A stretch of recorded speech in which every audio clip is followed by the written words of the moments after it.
somewhere beneath the streets of modern London, 1 to 4 meters under the pavement where tourists snap photos and commuters rush to catch the tube, there's a layer of dirt that scientists gave a name to. They call it the Boudican destruction horizon. It's reddish-black. It's full of melted glass, scorched clay, and ash. And it marks the exact moment, nearly 2,000 years ago, when the very first version of London was burned to the ground so completely that almost no bodies were ever found. That's not where the story starts. But it's proof of something you need to understand before we go any further. London has died before. Not 11. Not twice. This city has been torched, abandoned, plagued, flooded with sewage, bombed from the sky, and left as literal empty dirt with sheep grazing on it. And every single time, it came back. Bigger, richer, more powerful than before. So today we're going to walk through nearly 2,000 years of one city's history, from a Roman army building to a timber bridge over a muddy river, all the way to the ashes of the Second World War. And by the end, you'll understand why London isn't just a city that has history. London is history stacked in layers, one civilization on top of the last, all the way down. Let's start at the very beginning, with a river, a bridge, and an empire that had no idea what it was about to build. The Romans built a city that shouldn't exist in 43 AD. The Roman Emperor Claudius sent his legions across the English Channel to conquer Britain. This wasn't a spontaneous decision. It was Roman logistics at its finest. And when those legions reached the River Thames, they found something almost nowhere else in southern Britain offered. A spot roughly 2 miles upstream from the marshy estuary, where the river was narrow enough to bridge with basic timber engineering, but still deep enough for massive ocean-going ships to sail right up to it. Here's what's wild. Unlike other British settlements like Colchester or St. Albans, there was no major town here before the Romans showed up. Not ancient tribal capital, just scattered farms and river crossings. The Romans weren't taking over an existing city. They were building one from scratch on 2 low gravel hills we now call Cornhill and Ludgate Hill, separated by a little stream called the Walbrook. For decades, historians assumed the Romans built this place the moment their army crossed the river in 43 AD. But modern archaeology tells a more interesting story. When researchers excavated a site called Number 1 Poultry, they used a technique called dendrochronology, basically tree ring dating on ancient wooden drainage pipes. The wood was cut in 47 or 48 AD. That means the real city, the civilian one, was founded a few years after the invasion, under a Roman governor named Ostorius Scapula. And we know exactly what kind of city it was, because archaeologists found something extraordinary between 2010 and 2014. Over 400 wooden writing tablets covered in wax, buried in the mud near Bloomberg's London headquarters. One of them, literally labeled Tablet 18, is a financial record from the mid-50s AD. It's the oldest handwritten document ever found in Britain, and it doesn't describe a military fort. It describes trade, debts, and business deals. In other words, London wasn't born as an army base. It was born as a marketplace. Within just a few years, this settlement, barely the size of modern-day Hyde Park, was home to Roman soldiers, Italian bankers, Gaulish merchants, native Britons, and enslaved laborers, all trading Mediterranean wine and olive oil for British grain, metal, and slaves. By the year 60 AD, somewhere between 5 and 10,000 people called this muddy river town home. It was thriving. It was growing. And it had absolutely no walls, no fortifications, nothing to protect it. Which is a problem, because a queen was about to march on it with an army built entirely out of rage. Boudica burns London to, here's how it started. A British client king named Prasutagus died and left half his kingdom to Rome and half to his daughters, hoping to keep his people safe. Instead, Roman officials seized everything, publicly flogged his widow, Queen Boudica of the Iceni tribe, and raped their daughters in front of her. At the same time, a Roman tax official decided this was the perfect moment to call in every outstanding loan across the region and squeeze the population dry. Boudica didn't just get angry. She got an army. She united the Iceni with a neighboring tribe called the Trinovants and marched first on Camulodunum, modern Colchester, burning it to the ground and wiping out the Roman Ninth Legion sent to stop her. Then she turned toward London. The Roman governor, Suetonius Paulinus, raced ahead of Boudica's army to reach the city first. But when he got there, he looked at his small military force, looked at this sprawling, unwalled trading town, and made a brutal calculation. This city cannot be saved. So he evacuated what he could and abandoned it, ignoring the pleas of the people who begged him to stay and defend them. Boudica's army burned it to nothing. Ancient historians recorded that across the 3 cities she destroyed, roughly 70,000 Roman citizens and loyal Britons were killed. And that red-black ash layer we talked about at the very start of this video, that's the physical fingerprint of that day, still sitting under London streets. But here's the detail that actually tells the real story. When archaeologists compared the burn layers in London and Colchester, they found something strange. Colchester's ruins are full of human bones, many showing brutal weapon wounds. London's ruins are almost completely empty of bodies. That's not a coincidence. That's evidence. It means Suetonius's gamble worked. I have sacrificed the city, but I have saved the people inside it. Rome eventually crushed Boudica's rebellion, and instead of doubling down on brutality, the emperor sent a new, more diplomatic official to rebuild trust with the British tribes. And London, burned to nothing just years earlier, was rebuilt bigger than before. By 70 to 80 AD, a massive government complex rose on Cornhill, and this once-torched trading post officially became the administrative capital of Roman Britain. The city that got sacrificed and burned to ash had just outcompeted every other city in the province. So what did that comeback actually look like? Because what the Romans built next wasn't just bigger. It was one of the largest urban engineering projects anywhere in the empire. Rome's crown jewel in Britain by the early 100s AD, Londinium had exploded into a genuine metropolis. Over 330 acres, with a population estimated between 45,000 and 60,000 people. And this wasn't some rough frontier outpost anymore. This was monumental Roman architecture at full scale. The Basilica and Forum on Cornhill, essentially Roman City Hall combined with the main marketplace, stretched 167 meters long. For comparison, that's longer than St. Paul's Cathedral stands today, making it the largest building of its kind north of the Alps. Nearby, the Roman governor lived in a palace with private baths, courtyard gardens, and elaborate mosaic floors. There was a 6,000-seat amphitheater for gladiator fights and public gatherings, massive public bathhouses, and temples dedicated to gods like Mithras, whose underground temple, remarkably, still exists and can be visited today. Then, between roughly 190 and 220 AD, the Romans built something that would define London's shape for the next 1,000 years, the London Wall. 3 miles of solid stone, 6 meters high, more than 2 meters thick at the base, with a deep ditch running in front of it. Major gates, Ludgate, Newgate, Aldersgate, Bishopsgate, controlled who came in and out.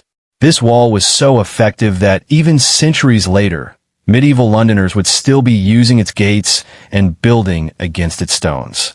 But empires don't last forever. Rome itself began to crack under the weight of internal power struggles and economic strain. In 286 AD, a naval commander named Carausius simply declared himself Emperor of Britain and started minting his own coins in London. His successor was eventually defeated, and the city briefly celebrated a restorer of the eternal light, but the writing was on the wall. Currency was being debased. Troops were being pulled out to fight wars elsewhere. And in 407 AD, a usurper named Constantine III took the last remaining British garrisons across the Channel to fight for his own ambitions in Gaul, leaving Britain almost defenseless. 3 years later, in 410 AD, the Roman Emperor Honorius sent a message to the cities of Britain that must have landed like a punch to the gut. You're on your own now. Look at your own defenses. Rome wasn't coming back. 4 centuries of Roman infrastructure, trade, and governance. Gone almost overnight. And what came next wasn't rebuilding. It was collapsed. The city that became a field hears something that sounds almost too strange to be true.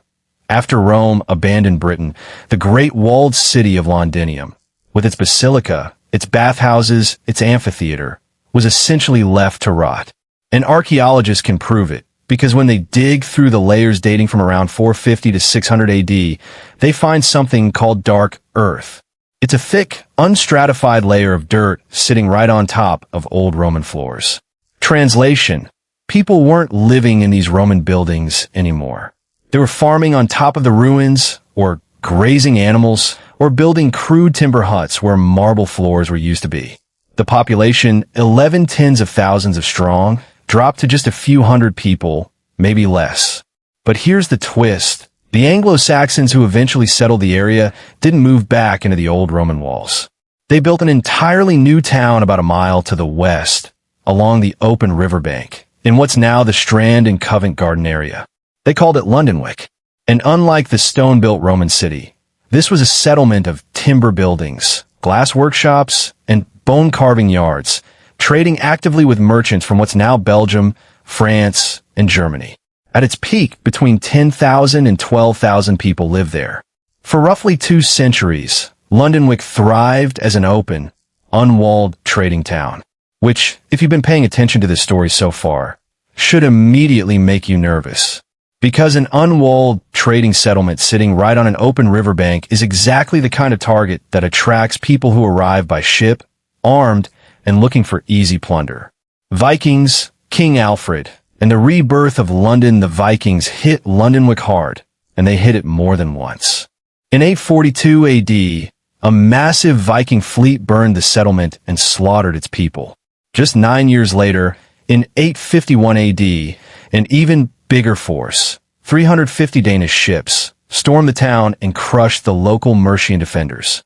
And by 871 to 872 AD, a Viking army known as the Great Heathen Army did something telling. Instead of camping in the vulnerable, undefended Londonwick, they moved into the old, decaying Roman walled city, because even in ruins, those stone walls were the best defensive position in the region. That detail wasn't lost on the man who would save London for good. In 886 AD, King Alfred the Great of Wessex, yes, the same Alfred famous for supposedly burning cakes while hiding from Vikings, retook London. And instead of rebuilding the riverside settlement, he made a decisive call. Abandon Londonwick completely and move everyone exposed back inside the old Roman walls. He repaired the ancient stone ramparts the Romans had built 8 centuries earlier, cleared out the defensive ditches, built a wooden bridge across the Thames to block Viking ships, and laid out new streets, some of which, like Bread Street, you can still walk down today. This new, fortified city was called Londonburg, and it marks the true birth of the London that exists in the modern city center. Over the next century and a half, London continued proving its value as the political and financial heart of England. In 1014, a Norwegian prince named Olaf allegedly tore down London Bridge by literally tying ropes from his ships to its wooden supports and rowing away, an event that, according to legend, inspired the nursery rhyme, "London Bridge is falling down." 2 years later, when the Danish king Nut conquered England, he taxed the entire country £82,500, and London alone paid £10,500 of that. Nearly 13% of the entire national tax bill came from one city. That's how concentrated London's wealth already was, 1,000 years ago. Then, between 1042 and 1066, King Edward the Confessor made a decision that would define London's entire future structure. He built his royal court and a massive new church, Westminster Abbey, 2 miles to the west of the old walled city. This split London into 2 permanent halves, Westminster for royal government and law, and the City of London for trade, banking, and business. That divide still exists today, nearly 1,000 years later. But peace never lasted long in medieval England.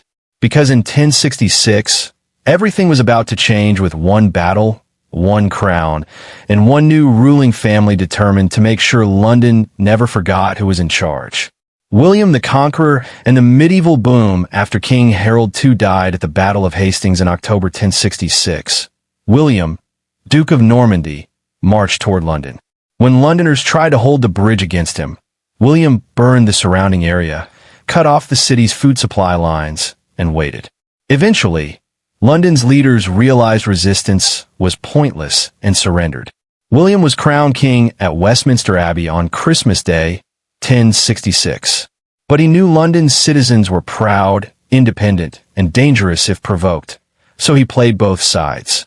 In 1067, he issued a charter, written in Old English, promising Londoners they could keep the same laws and rights they'd had before the conquest. At the same time, he built 3 stone fortresses around the city to remind everyone exactly who was in charge, including the most famous one of all, the Tower of London, its massive stone keep begun around 1078. Over the next century and a half, London's citizens fought for, and won, real political power. In 1189, the city got its first major. And in May of 1215, King John granted Londoners the right to elect that mayor themselves every single year, a right so important it was written directly into Magna Carta. Meanwhile, the city itself was transforming physically. Trade guilds, essentially medieval labor unions, and quality control boards combined, regulated everything from bread prices to plumbing standards. And between 1176 and 1209, a stone London bridge finally replaced the old wooden crossings. 19 arches, a drawbridge, a chapel, and rows of shops and houses built right on top of the bridge itself. By the year 1300, somewhere between 80,000 and 100,000 people called London home, fed by international trade bringing in Baltic timber, Flemish cloth, and Italian spices. London was booming. It was one of the great cities of medieval Europe. And then, in the autumn of 1348, a ship docked on the Thames carrying something far more dangerous than cargo. The Black Death and the bones that told the truth the bubonic plague arrived in London through trading ships from the European continent, and in a crowded, unsanitary medieval city packed with rats and fleas, it spread like wildfire. Between November 1348 and the spring of 1350, somewhere between 40 and 50% of London's entire population died. Out of roughly 70,000 to 80,000 people, as many as 40,000 were dead within 18 months. The scale of death was so overwhelming that the city had to open emergency mass burial grounds outside the walls at places like East Smithfield. Bodies were buried in organized trenches, dug fast, because there simply wasn't time or space for individual graves. For centuries, this was just seen as an indiscriminate catastrophe, a disease that killed anyone unlucky enough to catch it. But modern science tells a more precise story. A researcher named Sharon DeWitt studied the skeletons pulled from those mass graves, examining stress markers on the bones, subtle signs of malnutrition or chronic illness earlier in life. What she found was that the plague wasn't entirely random. It disproportionately killed people who were already older or already weakened by other health problems. And here's the part that sounds almost impossible. The survivors of the Black Death actually ended up better off than before it hit. With so much of the population gone, labor became scarce and valuable. Wages rose. Diets improved. People who survived were suddenly eating more meat and wheat than their parents ever had.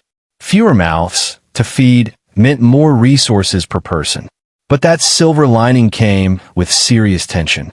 When Parliament tried to freeze wages back at pre-plague levels with the Statute of Labours, workers who had just watched half their neighbors died weren't willing to go back to being underpaid.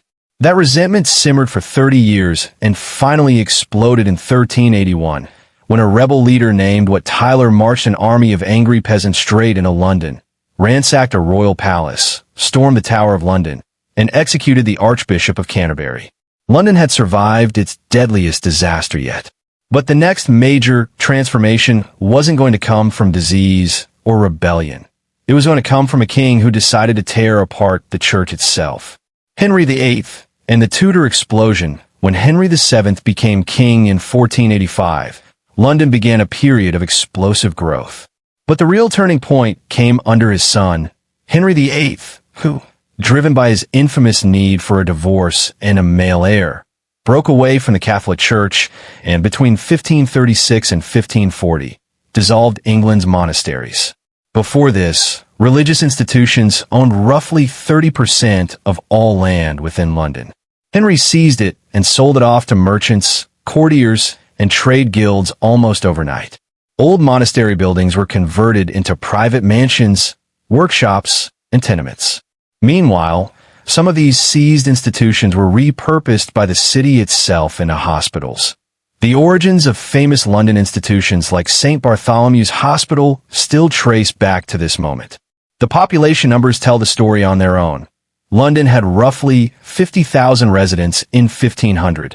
By 1550, that number had more than doubled to around 120,000.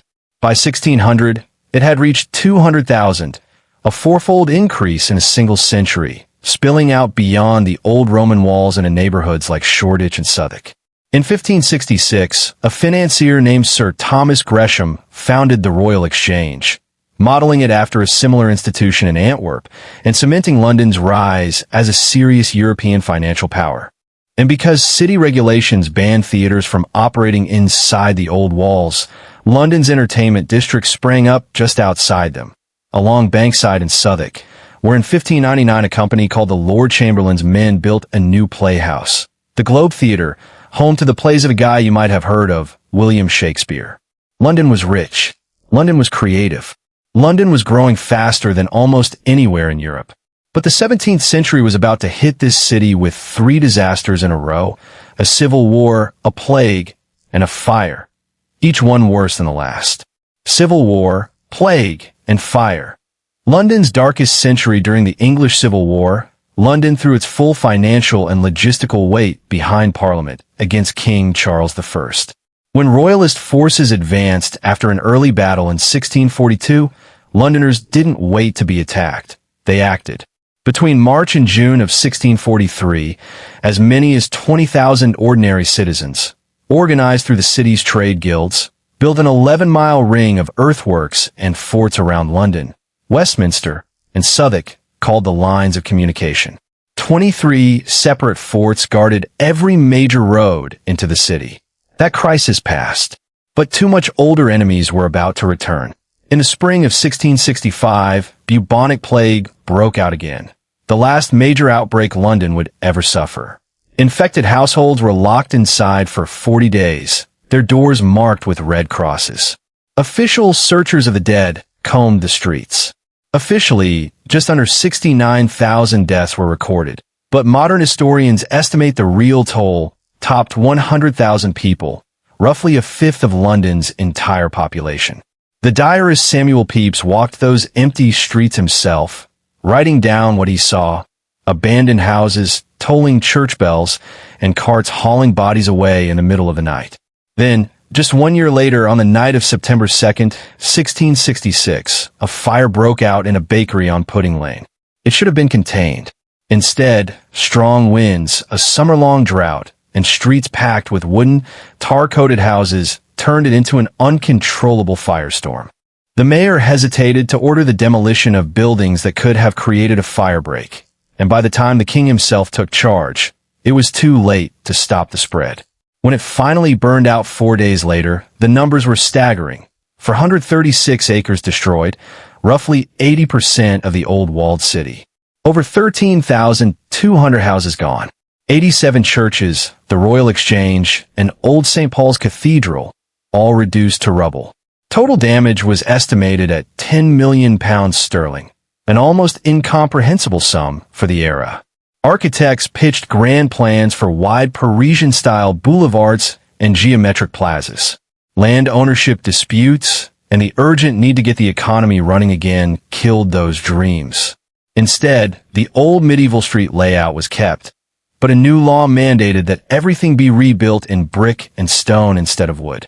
Architect Christopher Wren was commissioned to rebuild 51 parish churches, along with a brand new St. Paul's Cathedral, finally completed in 1710, the building that still defines London's skyline today. London had just survived war, plague, and fire within a single generation. And somehow, it was about to become richer than ever. Georgian London, empire, wealth, and a city split in two through the 1700s, London became the financial engine of a rapidly expanding British Empire. Its population exploded, from roughly 575,000 in 1700 to nearly 959,000 by the first official census in 1801, and past 1.5 million by 1830. But this growth revealed a city sharply divided by wealth.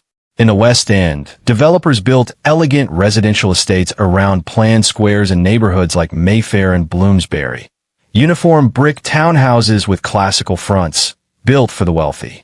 Meanwhile, downriver, massive new dock complexes, the West India Docks, London Docks, East India Docks, were built to handle the flood of colonial trade goods.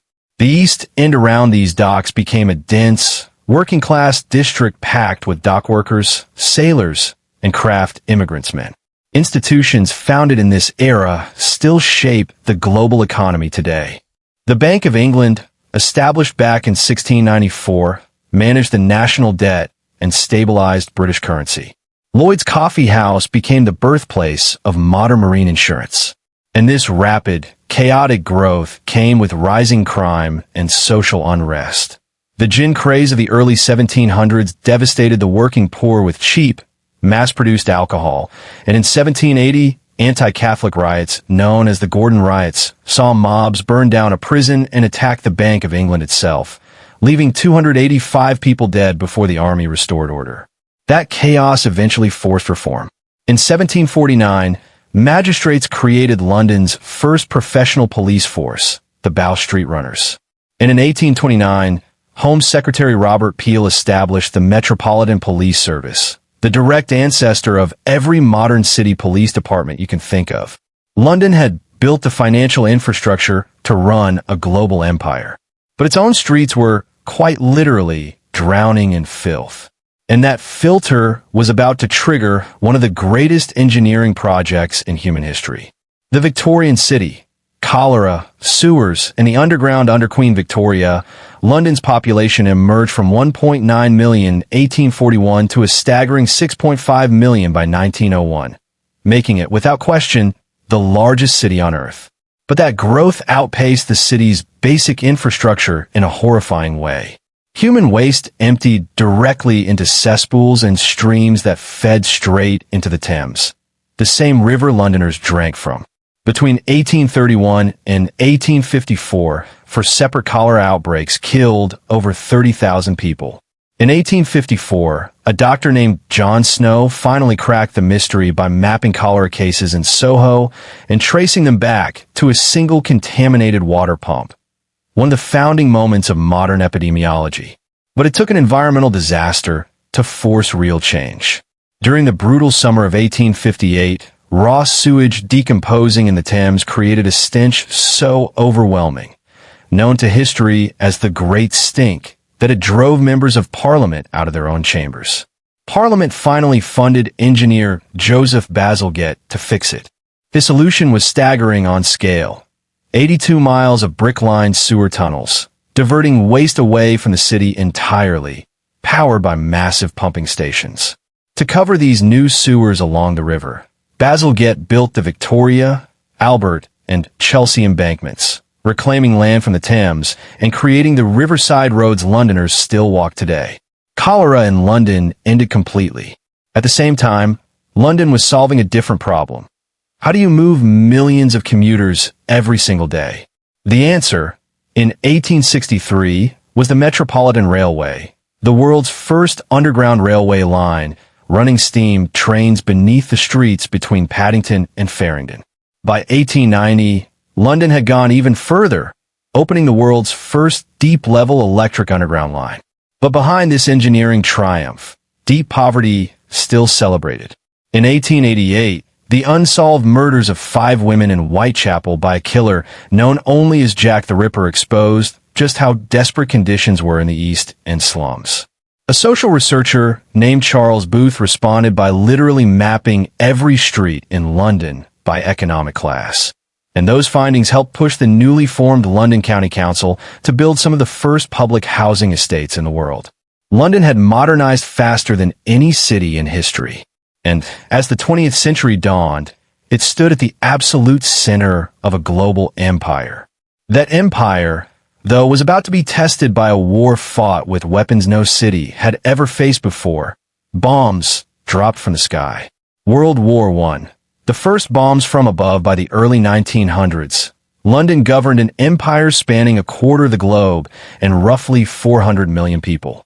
The city had modernized its transportation with electrified underground trains and motorized double-decker buses. Then came the First World War, and with it, an entirely new kind of terror. On May 31st, 1915, a German Zeppelin airship dropped bombs on London's East End, killing 7 civilians and sparking anti-German riots across the city. Over the following 2 years, repeated Zeppelin raids killed roughly 500 Londoners and forced the city into blackout conditions after darkness. Then Germany introduced something even deadlier, twin-engine Gotha bombers, capable of daylight raids.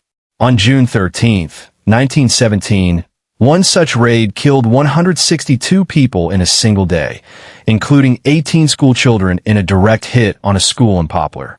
Just months earlier, in January 1917, an explosion at a munitions factory in West Ham had already killed 73 people and destroyed 900 homes. For the first time in its history, London was a target not from an invading army marching up the road, but from machines flying overhead. It was a preview, a small, terrible preview, of what was coming a generation later. Because in just over 2 decades, those Gotha bombers would look almost quaint compared to what was about to fall from London skies. Metroland and London's all-time peak between the wars, London expanded outward at incredible speed. Extended underground railway lines pushed into the surrounding countryside of Middlesex, Essex, Surrey, and Kent, turning farmland into row after row of suburban houses, a phenomenon the Metropolitan Railway itself branded Metroland, to sell the dream of countryside living with a train ride into the city. In 1933, all of London's underground lines, buses, and trams were unified into a single public authority, London Transport. Under his leadership, architect Charles Holden designed sleek, modernist tube stations that are still considered architectural landmarks today. And in 1939, all of this growth culminated in a number London has never matched since. Greater London's population peaked at 8,615,245 people, the highest it has ever been before or since. London stood at the absolute height of its size and influence. And within months, it would face the most sustained, most devastating assault any city had ever endured. The Blitz. London under fire when World War II broke out in September 1939. London braced immediately. Within the first 3 weeks, over 1.4 million children, mothers, and teachers were evacuated from the city into the countryside under a program called Operation Pied Piper. Then, on September 7th, 1940, a day now remembered as Black Saturday, the German Luftwaffe launched its first major assault on London, sending 348 bombers and 617 fighter escorts against the East End docks. It was only the beginning. For 57 consecutive nights, London was bombed, night after night after night, dropping over 18,000 tons of explosives on the city. The single worst night came on May 10th and 11th, 1941, a night now simply called the hardest night. Over 500 Luftwaffe bombers dropped 711 tons of high explosives and 86,000 incendiary bombs onto the city. 1,436 people were killed in a single night. The chamber of the House of Commons was destroyed. Westminster Abbey was hit. The British Museum was struck. Firefighters battled over 2,000 separate fires simultaneously, and when the water mains were destroyed, they had to pump water directly out of the Thames just to keep fighting. When the government initially tried to keep people out of the underground stations for safety reasons, Londoners simply forced the gates open themselves. By the height of the bombing, up to 150,000 people were sleeping on tube platforms every single night, in makeshift shelters complete with medical stations and even lending libraries. And the horror wasn't over. After Allied forces landed in Normandy in June 1944, Germany unleashed a new terror weapon, the V-1 flying bomb, nicknamed the Doodlebug, an unmanned pulse jet missile that made a distinctive buzzing sound right up until its engine cut out, at which point it would fall silently and detonate. Roughly 2,400 of these struck London between June and October 1944, killing 6,000 people. Then came something even worse. The V-2, the world's first long-range ballistic missile, traveling faster than the speed of sound. It gave no warning at all.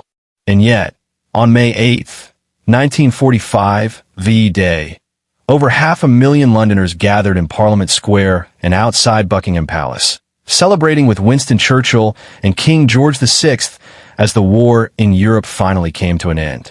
Even before the celebrations had ended, planners were already looking at the wreckage and asking the question London had answered again and again for 19 centuries. How do we rebuild this and make it better than before? Why London always comes back, think about everything this one city survived. Boudica burned it to ash in the year 60. The Black Death wiped out half its population in 1348. The Great Fire destroyed 80% of it in 1666. And the Blitz dropped more explosives on it than most cities will ever see in their entire existence. And every single time, London didn't just recover. It came back bigger, richer, and more important than before. Why? Two reasons, really. First, the location itself, that original Roman decision to build a bridge at the lowest crossable, deepest navigable point on the Thames, turned London into the connection point between Britain and the rest of the world for nearly 2,000 years straight, no matter who was ruling it. And second, a decision made by one medieval king, Edward the Confessor, to physically separate political power at Westminster for financial power in the City of London. That split meant that even when kings fell, trade kept moving. And even when markets crashed, the government remained standing. By the end of 1945, London was scarred, bombed, and exhausted. But it was still standing on the same fundamental foundation the Romans laid down nearly 19 centuries earlier. Proof that this city's real superpower was never its buildings. It was its ability to rebuild them. Now, here's the thing about that Great Fire of 1666 that we only had time to touch on briefly. The actual hour-by-hour story of how one bakery fire on Pudding Lane turned into the destruction of an entire medieval city is honestly one of the wildest disaster stories in European history, complete with a mayor who refused to act and a fire that jumped the Thames itself. If you want the full minute-by-minute breakdown of exactly how that happened and how one city rebuilt itself from ashes in less than a decade, that's a video I've made. It's linked right here. Go check it out next.